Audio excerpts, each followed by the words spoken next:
7 बार बोल रहे हैं, पढ़ने लिखने वाले छात्रों को राजनीति से दूर रहना चाहिए। हैं? तू क्या बोल रही है? चुप चुप हो जा, 7वीं फेल।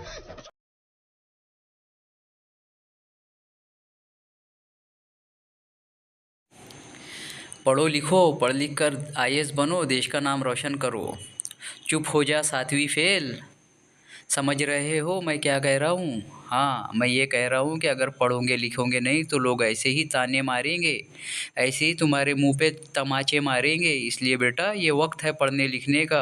आप तो अगर अपने आप स्कूल को जाते खुश हो, नसीब आपका समझो और एडमिशन अपनी है पढ़ाई स्कूल लिखाई में, पर ध्यान दो। आपके देखो पास बेटा, अच्छी पढ़ाई यूनिफॉर्म है, लिखाई, इल्म, किताबें हैं। तालीम, एजुकेशन ये बहुत कीमती चीज़ है। एजुकेशन इंसान का जेवर है। बेइल्म लाइल्म इंसान जाहिल, इंसान जानवर के बराबर है, ऐसा लोग कहते हैं। इसलिए पढ़ो लिखो और अपने अंदर एक शऊर पैदा करो। देखो, अगर आप आर्थिक रूप से कमज़ोर हो तो इस कमज़ोरी को आपको बहाना नहीं बनाना चाहिए, बल्कि अपनी इस कमज़ोरी को ही अपनी हिम्मत और अपनी हौसला बना लो। इस गरीबी और बेरोज़गारी के आलम में भी आप पढ़ लिख सकते हो। देखो क्या करना है, कुछ पार्ट टाइम जॉब वगैरह देखो पढ़ाई के साथ साथ।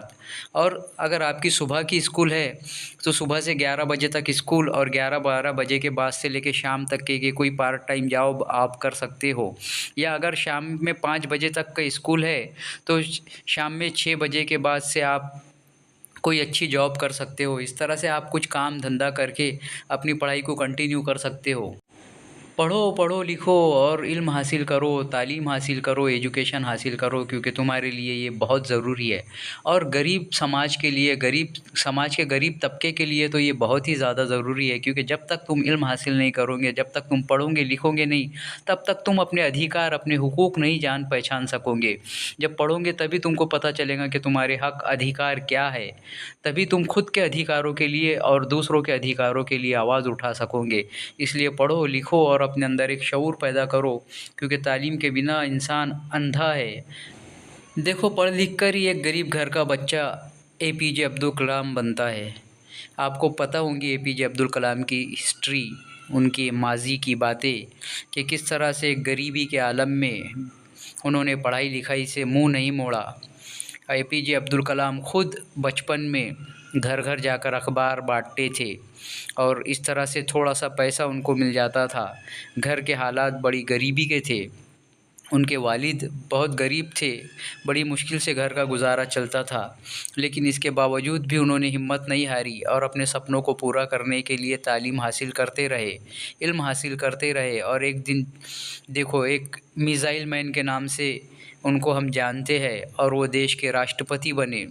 देखो किस तरह से एक गरीब घर के बच्चे ने गरीबी से लड़कर, गरीबी को मात देकर, गरीबी को हराकर अपने सपनों को पूरा किया। इसलिए बच्चों, सपने पूरे होते हैं, सपनों से दूर मत भागो, सपनों को पूरा करने के लिए भागो। भागो अपने सपनों को पूरा करने के लिए, मेहनत करो, जी जान से पूरी कोशिश करो। देखो, कोई तुम्हारे सपनों को तुमसे छीन नहीं सकता। अगर छीन सकता है तो वो तुम्हारी सोच, तुम्हारा आलस। इसलिए आलस और काहिली को दूर करो, हिम्मत करो, हौसला करो, पढ़ाई लिखाई से अपना जी लगाओ। किताबों से बेहतर कोई दोस्त नहीं होता मेरे दोस्त। किताब कभी बेवफ़ाई नहीं करती। तुम्हारे दोस्त तुमसे बेवफ़ाई करेंगे, धोखा देंगे, लेकिन किताबें कभी धोखा नहीं देती। इसलिए किताबों से इल्म हासिल करो, अच्छी किताबें पढ़ो, अच्छा इल्म हासिल करो। मेरी बातें शायद अभी आपको समझ नहीं आ रही होंगी, लेकिन एक वक्त ऐसा आएगा कि जब आप खुद सोचोगे कि हमने अपने बचपन का और अपने तालिब इल्मी का ज़माना बर्बाद कर दिया।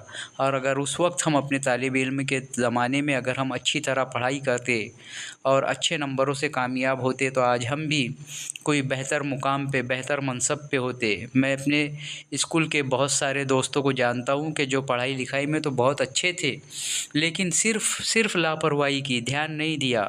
स्कूल में अच्छे घरों के बच्चे थे, उनके खुद के वालिद टीचर थे, लेकिन उसके बावजूद भी वो बच्चों ने पढ़ाई पे ध्यान नहीं दिए और उन्होंने अपना मुस्तकबिल ख़राब कर लिए। आज वो बच्चे किसी तरह के छोटे मोटे कारोबार करके अपनी ज़िंदगी जी रहे हैं, लेकिन उसमें भी कोई बुराई नहीं है। लेकिन मेरा ये कहना है कि फ़क्त सिर्फ़ इल्म हासिल करो, इसलिए कि आपको एक अच्छा इंसान बनना है। इल्म हासिल करके सिर्फ नौकरी ही पाना है ऐसी सोच मत बनाओ, लेकिन इल्म हासिल करके हमको अपने अंदर एक बदलाव लाना है, एक चेंज लाना है, हमको समाज को बदलना है, हमें देश को बदलना है, हमें हिंदुस्तान को, अपने देश को 100% एजुकेटेड कंट्री की लाइन में ला के खड़ा करना है। इसका ये मतलब नहीं कि बस कागज़ों वाला इल्म हासिल कर लो, अच्छा इल्म हासिल करो। अगर आपको मेरी ये वीडियो अच्छी लग रही है तो प्लीज़ इस वीडियो को शेयर करें।